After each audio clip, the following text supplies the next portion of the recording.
Welcome to Dispatches from India, a show by People's Dispatch, where we bring you some of the major stories from across the country, what Indians are talking about, and the impact it will have on politics, economy, and society.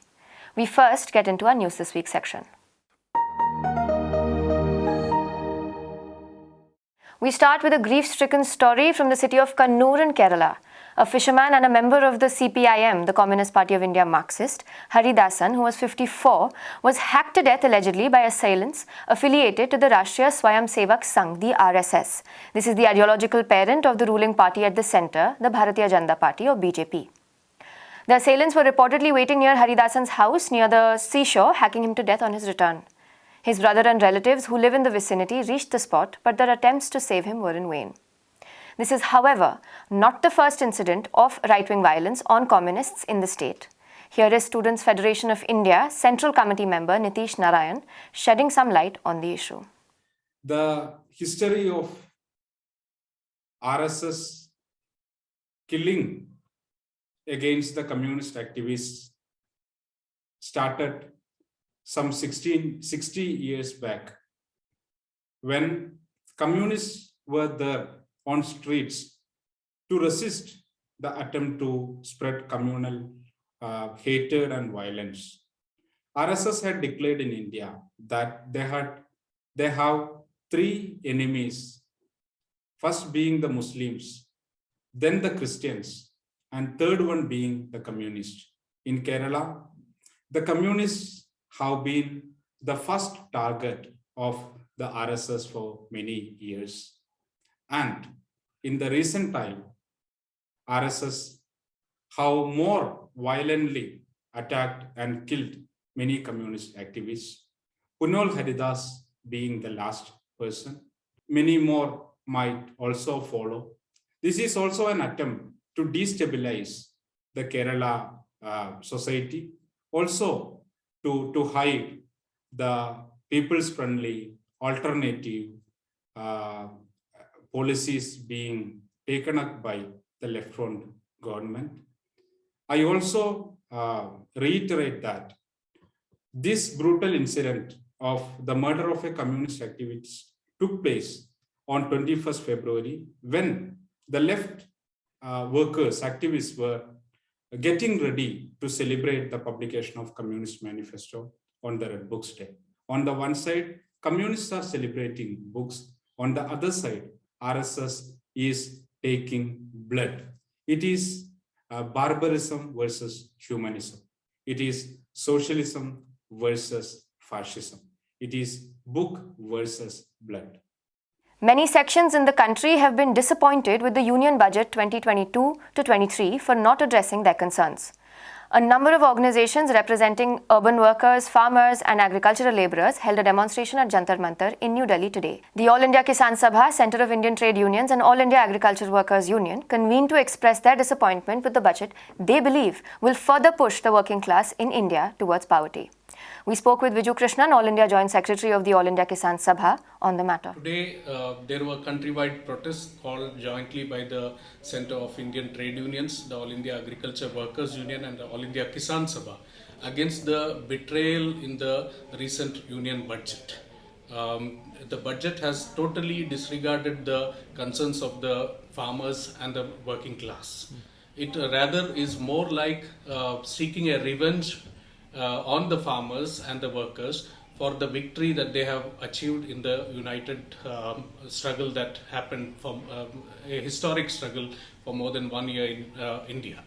The budget actually has seen a huge cut for agriculture. More than 1 lakh crore has been cut, allocations have been cut for agriculture.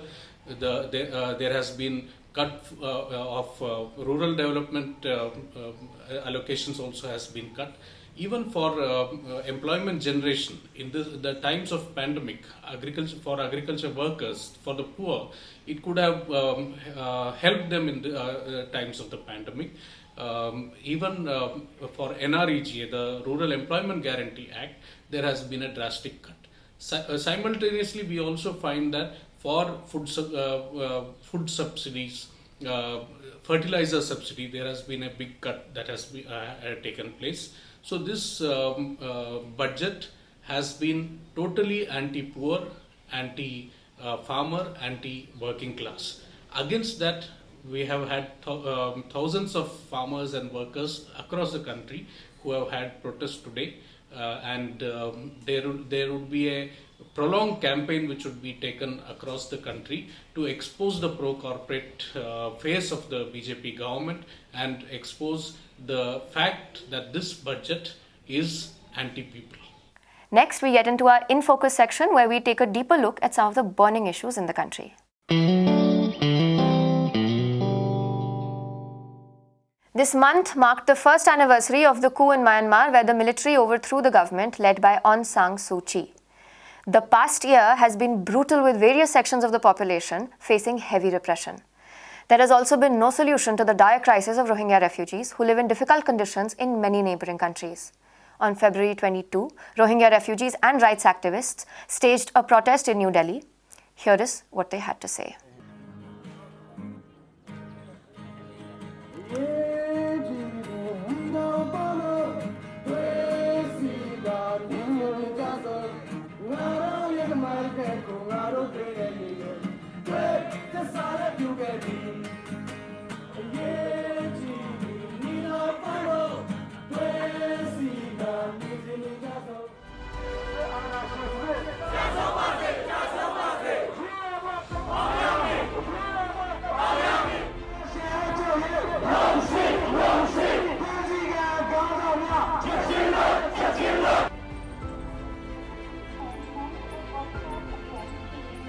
Burma में इतना हालत ख़राब है, जो देश को सुरक्षा करने वाला, देश का निवासी लोगों को सुरक्षा करने वाला फौजी लोग, मिलिट्री लोग ने देश का पावर उन्होंने छीन लिया है।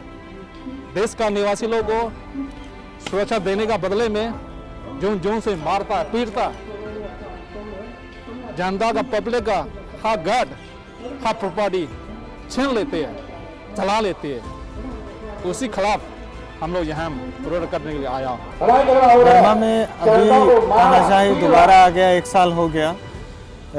इंटरनेशनल कम्युनिटी की तरफ से कोई ख़ास प्रेशर नहीं गया है, तो हम ये मानते हैं कि हम अगर इकट्ठा होकर हमारा आवाज़ को मीडिया के थ्रू और यहाँ के जो सिविल सोसाइटी के थ्रू इंडियन गवर्नमेंट को और इंटरनेशनल गवर्नमेंट को दोबारा ये याद दिलाएंगे, हो सकता है थोड़ा बहुत इनको दोबारा याद में आएगा कि बर्मा में ये हालत हो गया। 1 साल हो गया, बर्मा में हज़ारों लोग मर गए 2021 के बाद से, और वहाँ पे प्रोटेस्ट चल रहा है, और जो इलेक्टेड गवर्नमेंट है उनको डिटेन करके रखा है।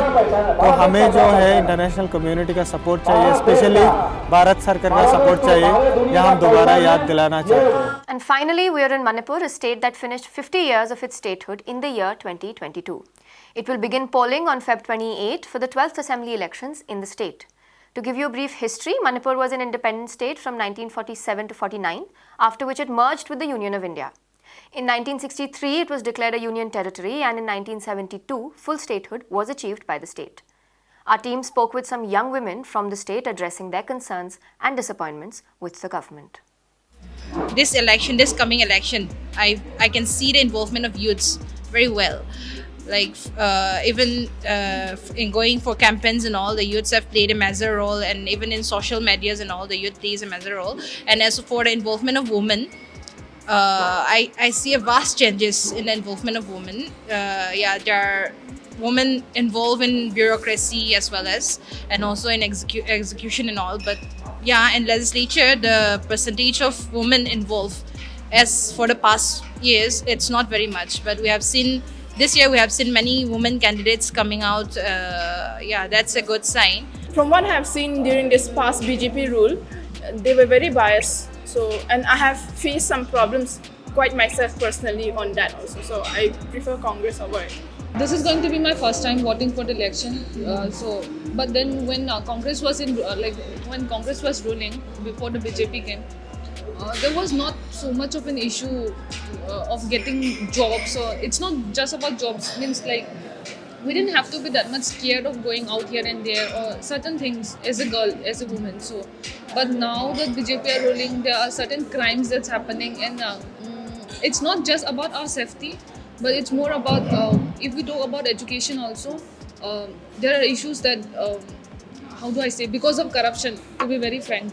This is gonna be my first time voting the election, and like as I've seen and I've experienced, I feel no particular party is like giving opinion for girls, giving spaces for girls. They put many things for girls in their manifestos. I have seen that, and even today I have seen like scooty for every girl child in the colleges. Yeah, I have seen that. It's a manifesto by BJP, I think. But I have not seen any party doing work properly regarding the woman in the society and what the woman faces, what woman faces and all. They haven't stand properly for women even once. What I felt was when Congress was ruling, we thought there was still corruption back then also, but then now it have like tremendously increased so much. I've seen manifestos providing spaces for LGBT community and all. That's good. That's like I think it's very happy to. We are very happy. manifestos? No, I don't, but we'll see, because we have like for the past few years, people have been electing the same people who won't do anything. No, this time the involvement is very high.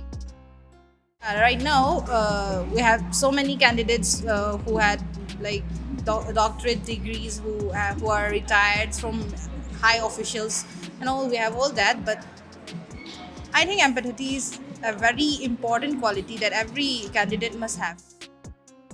Now when the election is coming around, means like the candidates who are electing, the candidates, so they are quite active in involvement with the people, like of their constituency. But when election gets over, or when there is a gap between the election, before the election, For the 5 years.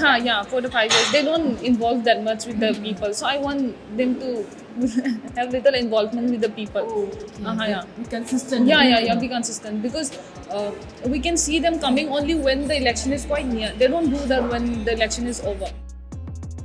We often discuss this, will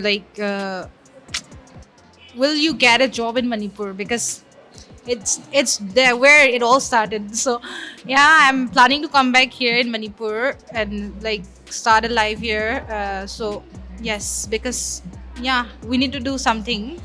If we all go, I don't know who will bring the change. It's like small steps matter. So I think we can settle here. When I actually was studying outside for quite a long, only for my master I'm here because of Corona, I couldn't go out. But since the study that I'm doing, like the subject that I'm doing, it will be little difficult for me to get a job here. But I want to try for being a professor here in Manipur, because the amount of lady professor in our college is quite less. So yeah, I want to come back. I'm not satisfied with the rate of the change, but small steps are coming up. I'm happy with that. We can expect more in the coming elections. That's all I can say. We cannot bring up changes directly from where we were.